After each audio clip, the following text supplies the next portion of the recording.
Je vous présente aujourd'hui notre 582e journal de bord. Jean-Marie Le Pen, bonjour. Bonjour. Alors, nouveau rebondissement dans l'affaire des époux Fillon, après les révélations d'Éliane Houlette, qui déclare avoir subi des pressions au cours de la procédure. Faut-il remettre en cause, selon vous, l'existence du parquet national financier? À mon avis, oui.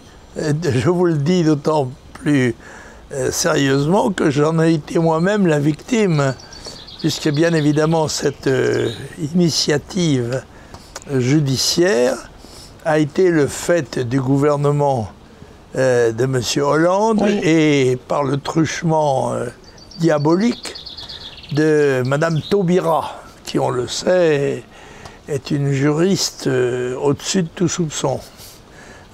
On est sûr qu'elle fera le pire. Il s'agissait pour le gouvernement, pour le pouvoir, de faire oublier l'affaire Cahuzac. Cahuzac était, je le rappelle, ministre du budget, et qui avait des comptes en Suisse. Et évidemment, ça faisait un peu désordre dans la morale socialiste.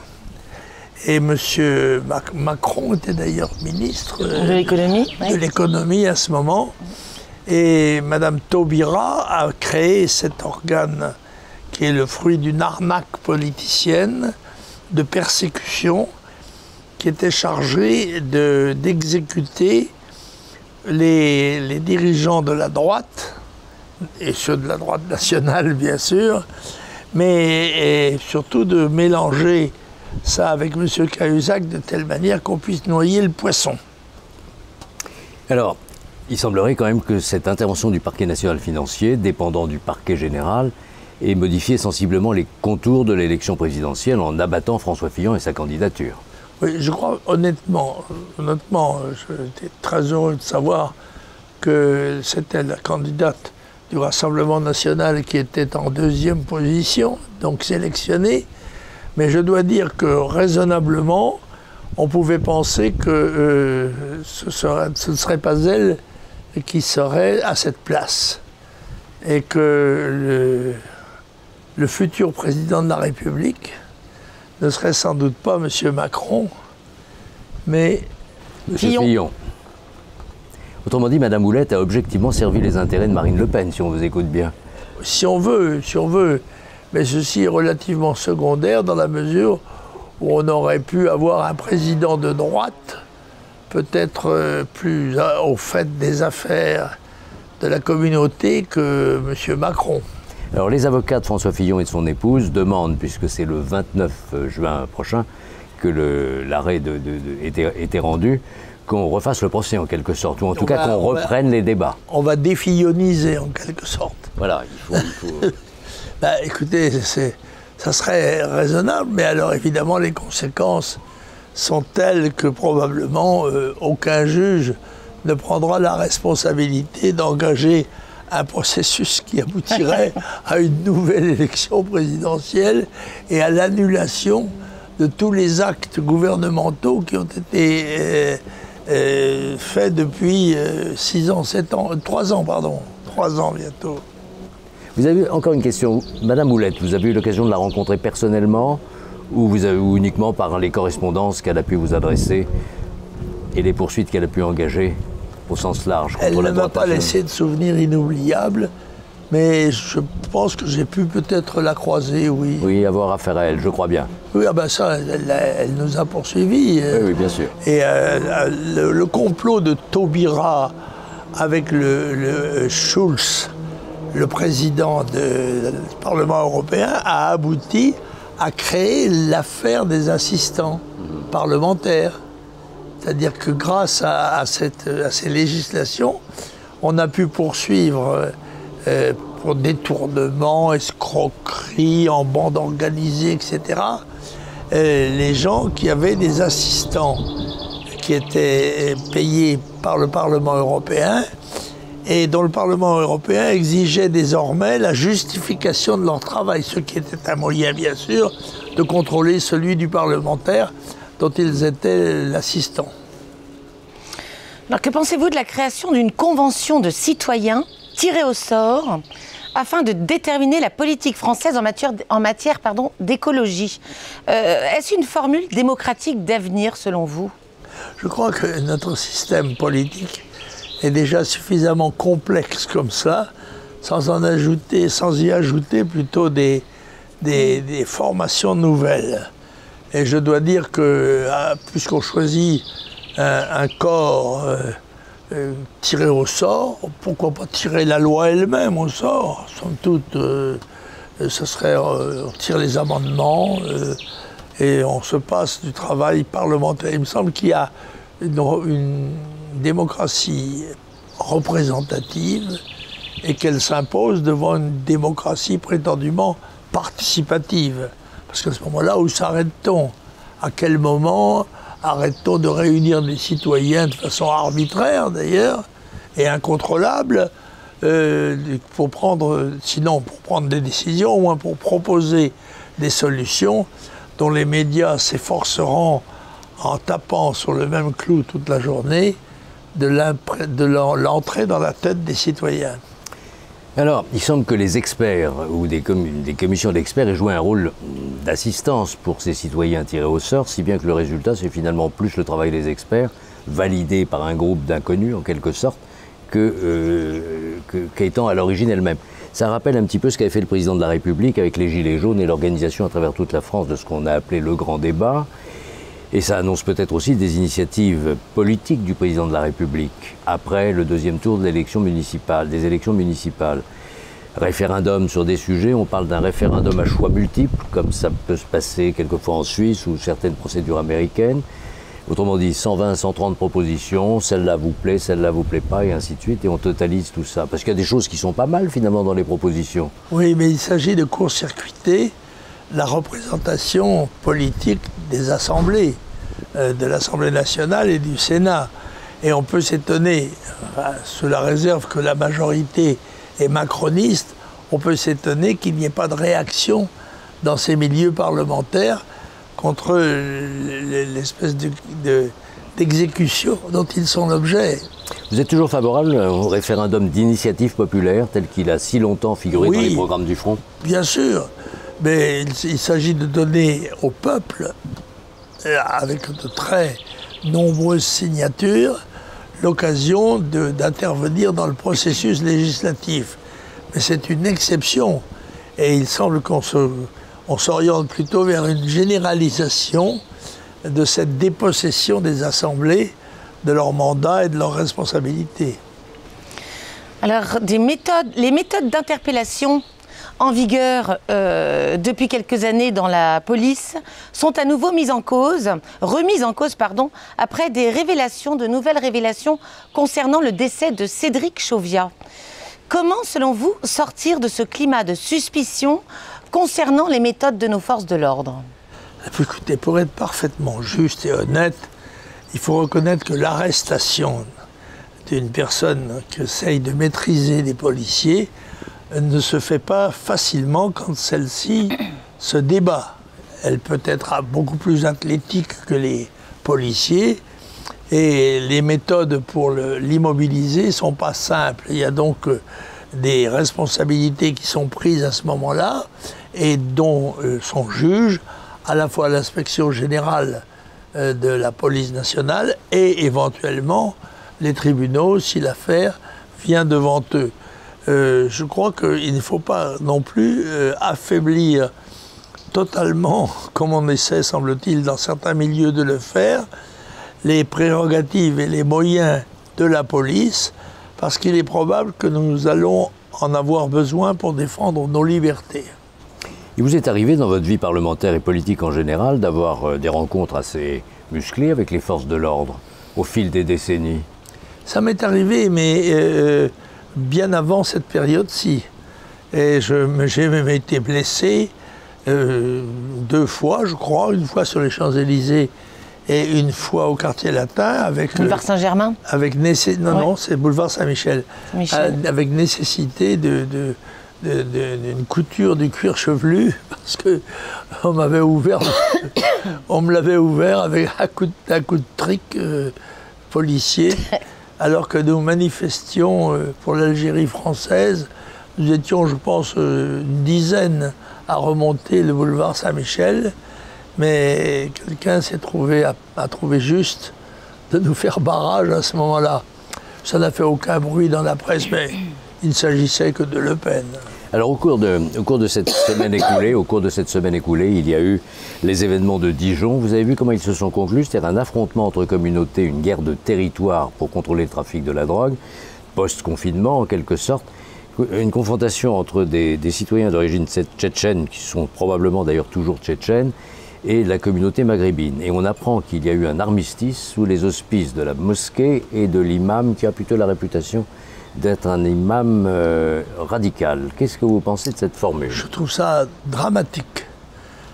Ça a un bon côté, ça révèle aux Français, aux citoyens français, qu'il y a des territoires perdus de la République, plus d'une centaine, dans lesquels la police, ni d'ailleurs les institutions officielles, n'ont le droit de pénétrer, que ce soit même des médecins, des infirmières, des pompiers, etc.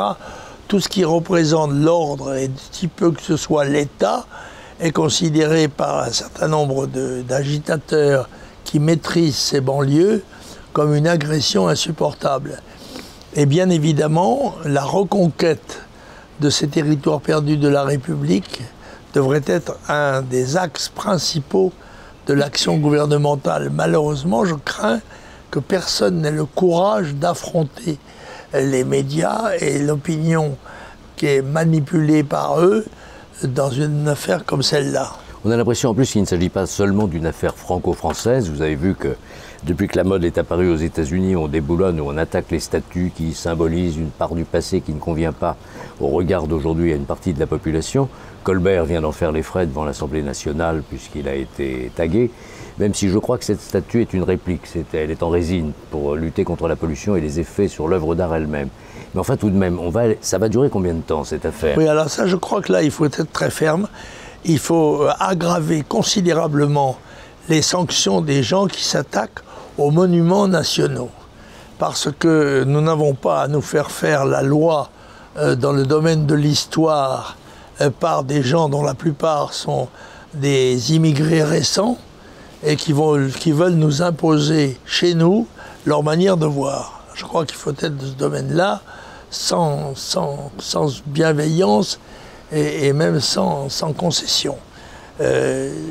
Malheureusement, c'est un des signes évidents de la dégradation de la notion d'État dans notre pays. Alors l'ampleur du choc économique à venir se précise suite au confinement imposé. Chute de 18,5% du commerce international, baisse de 25% du marché automobile européen. De grandes enseignes sont menacées. Comment, selon vous, maintenir la cohésion sociale dans un pays déjà très agité? Écoutez, et pour peu qu'il n'y ait pas une deuxième vague pandémique, auquel cas on serait dans une situation encore plus catastrophique. Je crois que le confinement a fait des dégâts économiques considérables, y compris dans les esprits. Les gens qui sont restés sans travailler, souvent payés d'ailleurs, eh bien, ont pris de mauvaises habitudes. Et il n'y a pas d'enthousiasme à regagner les postes de travail, enfin d'enthousiasme excessif, disons.